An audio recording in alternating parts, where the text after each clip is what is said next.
Okay, so I got my buddy Saxon here, and we're looking at a Honda 500 Foreman Rubicon. Four-wheel drive, electronic shift or foot shift? Foot shift. And you've had this for how long?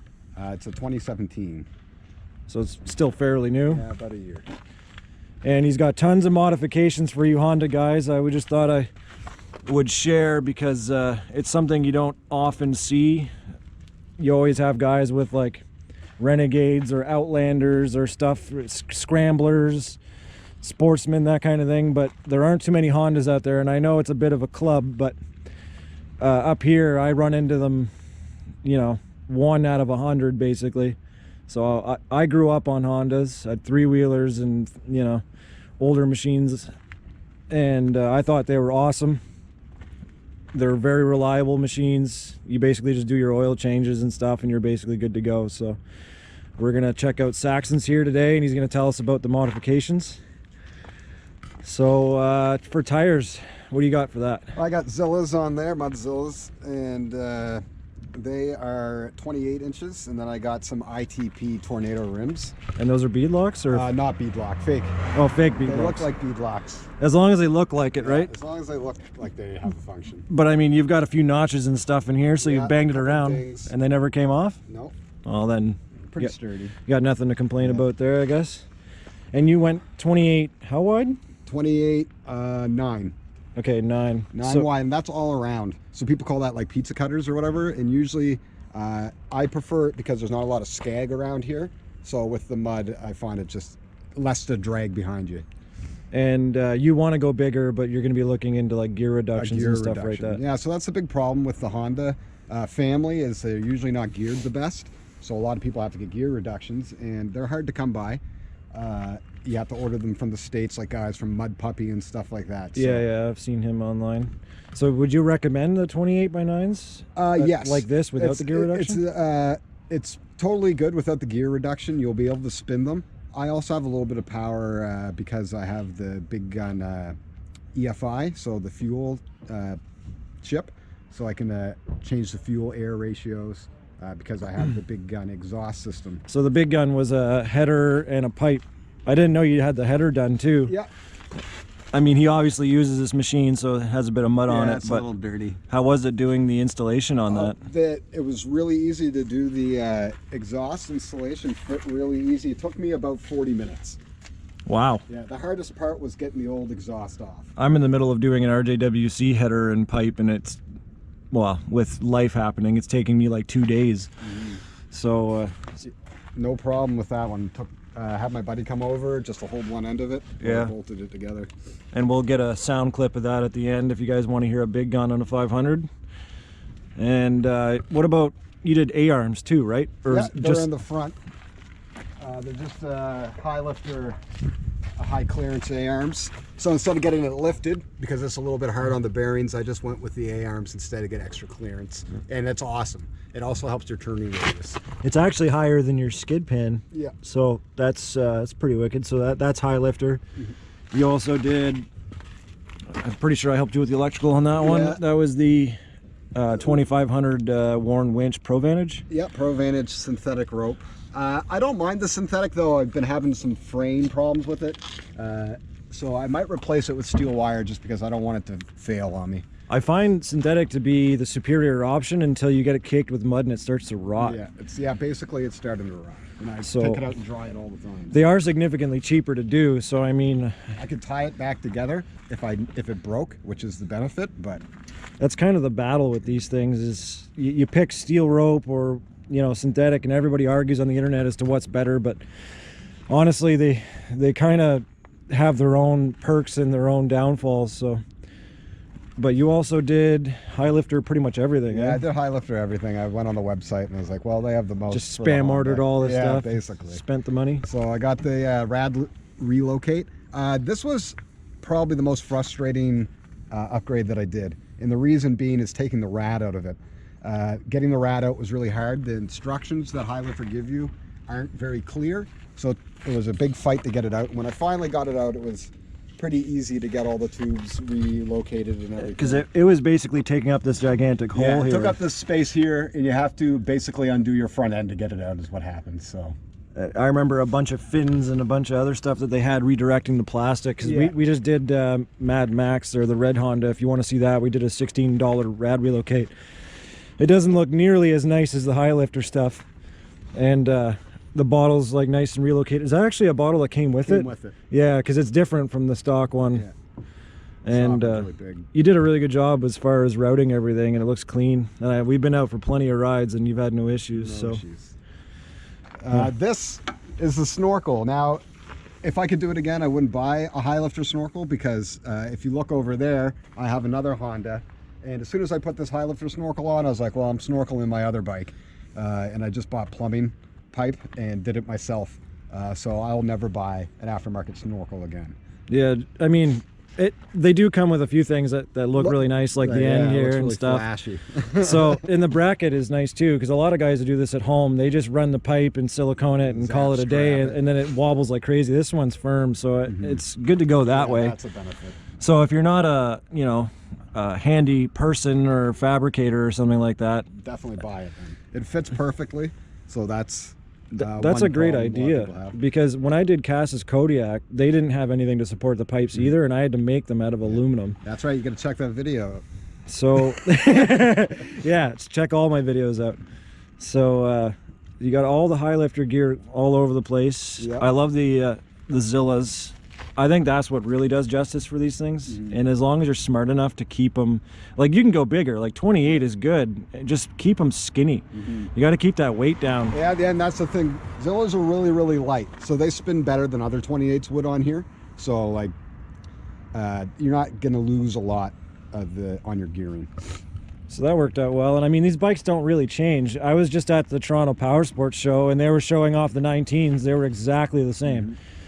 I mean, they've got a recipe that works. So other than that, IRS is new from 2015. So anything before 2015 that's a Rubicon won't have the independent rear suspension, which is amazing. If you're going to buy any four-wheeler at all, it should have independent rear suspension. The Foremans, the work ones, those are solid rear axle.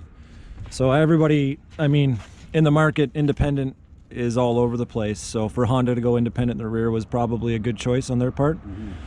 I mean, they still offer the solid axle for the work ones, and that works out great for guys who work on a ranch or something like that, and they're towing with it. It works out great that way. But as you can see, it's fully adjustable. You can stiffen it up if you had to tow, but I wouldn't want to tow with those are like 3-stage adjustable, right? On the bottom collar. Yeah.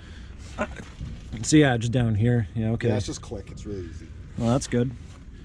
And you have the Cabela's rear storage. Yeah, so it's nice for what I use it for. It looks tactical, which is what I like. But it sucks to clean, and it stores things pretty good, but I've found, because I have my son sit on the back, that it's kind of misshapen and there's no way to get it to go back, and that's with all the plastics in it. Oh, okay. So they actually have like slotted little... Yeah, to hold it kind of firm, but my son basically mushed it, so... And, well, I mean, the Molly gear gives you a bunch of different options too, I can right? put all, and you can do all kinds of stuff on there. Once I get my hunting gear and stuff like that, you'll be able to Molly all kinds of stuff to it. So that might work out pretty well for those people. Like these pouches here are actually just through the Molly there. Yeah. And they just clip on. Yeah, this thing was really cheap too. It was like $90 on sale, so I lucked out and got it. I think the average Kimpex plastic box is like $400, $500, $600 sometimes, depending on what you get. And they're not technically designed for passengers. They're supposed to be a resting seat. Yeah. So yeah, one thing you got to remember about these is if a cop sees you with somebody on the back like that, technically it's illegal. So I don't think they make a Honda with an up seat, a legal up seat.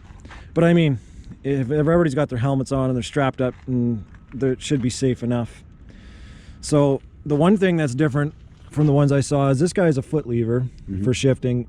And the newer models are all electronic shift right here. Well, it's an option. You can like buy it that way if you want. Oh, can you still get the foot shift? With the electronic option, you can still put the foot shift on it. Okay, right on. Cool. Because I prefer, if I were to get one of these, and I actually thought about it, just because I think they're sweet machines and you don't have to worry about anything, basically. Yeah. I wanted the foot shift, so I was kind of hoping Cass was going to pick one of these just because of how I grew up, but she ended up with Yamaha, and as long as it's Japanese, it's reliable in my opinion. Yeah, the foot shift's nice. I haven't had any problems with it, and I've taken it in really deep mud and been able to shift around. And we've gone riding a few times, and anything we did, you were there with me, no problem. So, and that doesn't hurt my ego. I'm not a Can-Am guy. I don't care. If you can make it through the hole, right on. And he's doing it with like a quarter of the price tag. I just come out of the hole with a little bit of style. That's basically it. I'm like slow motion, Kyle.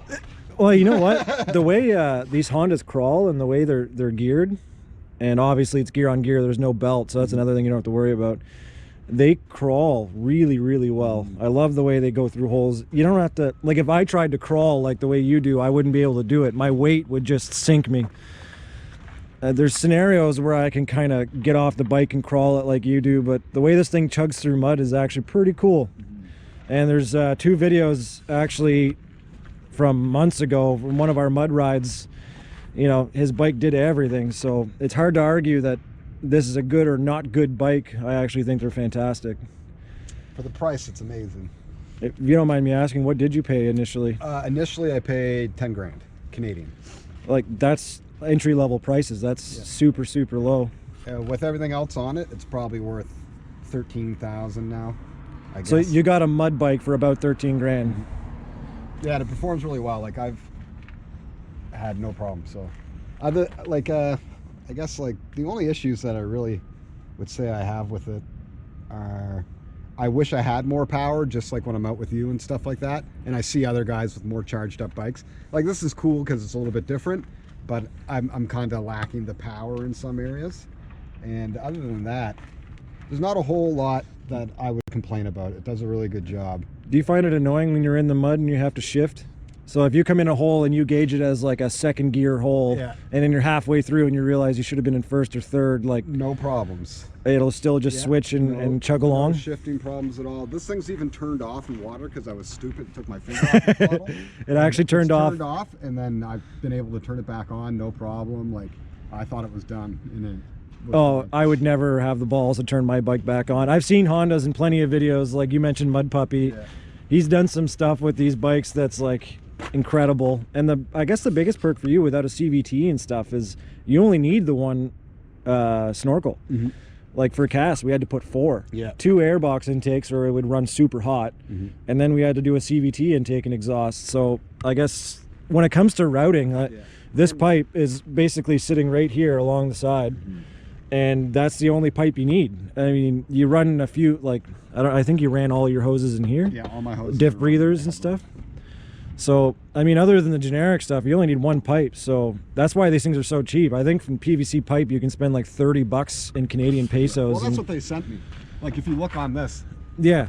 It's exactly what you can go buy at Rona. So it actually, this section here is, and they just covered it in a sweet high lifter bracket and put a top on it. Yeah, it was $170 for that, so you could probably pay a quarter of the price. But you know what? Even 170 isn't crazy. I think for Cass's snorkels, we spent like $350. Yeah. Keeping in mind there's obviously 4 pipes, but it's not outrageous. So if you want one of these and you want to make a mud bike on the cheap, and you could do it with a brand new bike. You don't have to go out and find a used one of these, but it wouldn't be so bad to get a used one either. Oh, no, not at all. And like, that's the cool thing about Hondas is a lot of the older ones, there's a lot in the aftermarket market for them. So a lot of people are turning those into some pretty cool bikes, especially 350s and stuff like that. Well, I guess another nice part is these don't change too drastically too often. Yeah. So it's easy to get parts. Easy to get stuff, yeah. And not that you need parts very often. Not that Honda's necessarily cheap. Parts. No, I had a bit of a battle with them a few times getting parts, but I mean the dealer access is everywhere. They're renowned for being reliable. So don't put your winch up here, put it down here. I'm gonna change that someday. When you get around it. You don't like it in that spot? No, because every time I gotta like do anything, my hand's down here, so I want to be like yeah. Well, I had 2 seconds and we can change that up. Whoa. Cold start. You didn't let the fuel pump go. Got a nice pop.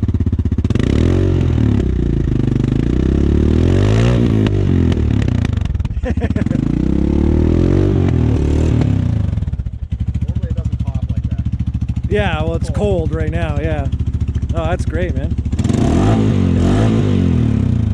That's a wicked sound for a Honda. All 500 cc's. It's like 470 or something. But, you know, yeah, they round up. They all do, it's yeah. Japan. No, that's great. So not everything has to be my XMR. I know it's got some shiny wow factor, but truth be told, I'm the guy with the XMR and I prefer this. You have to actually put some work into everything and make it yours and make your choices, do some research, and when you get out to riding, this is how you learn how to actually mud. You can have as much power as you want and that'll do 90% of the work for you, but you don't know how to mud unless you've owned something small like this. So let me know what you guys think in the comments, and tell me what your opinion is on Honda, and thanks for tuning in.